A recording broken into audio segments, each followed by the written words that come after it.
యేసు రక్తమే జయం పరిచర్య. Praise the lord. మార్చి 5వ తేదీ 2024.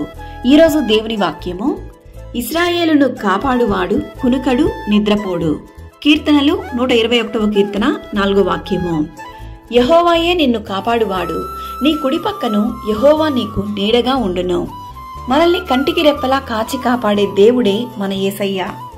ఈ దేవుడు సదాకాలము మనకు దేవుడై ఉన్నాడు. మరణము వరకు ఆయన మనులను నడిపించును.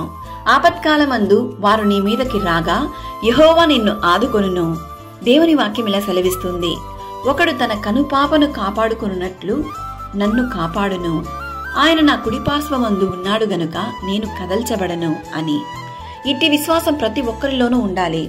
నిన్ను శాశ్వత శోభాతిశయముగాను బహుతరములకు సంతోష కారణముగాను చేయును. మనము గ్రహింపలేని గొప్ప కార్యములను ఆయన మన జీవితంలో తగిన సమయమందు చేయును.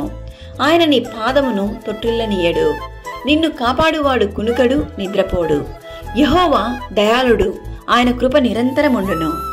నిన్ను అనేక సార్లు సాతాను పడద్రోయాలని, నిన్ను గాయపరచాలని, నిన్ను నాశనం చేయాలని చూసినా ఆయన తన రెక్కల నీడలో నిన్ను నిరంతరం కాపాడును. నీవు దేనిని బట్టి భయపడకుండునట్లు దేవుడు నీకు తోడు నీడగా ఉండును.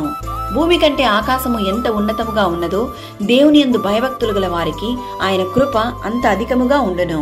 సకల ఘనత మహిమ ప్రభావములు యేసయ్యకు మాత్రమే కలుగునుగాక. ఆమేన్. God bless you.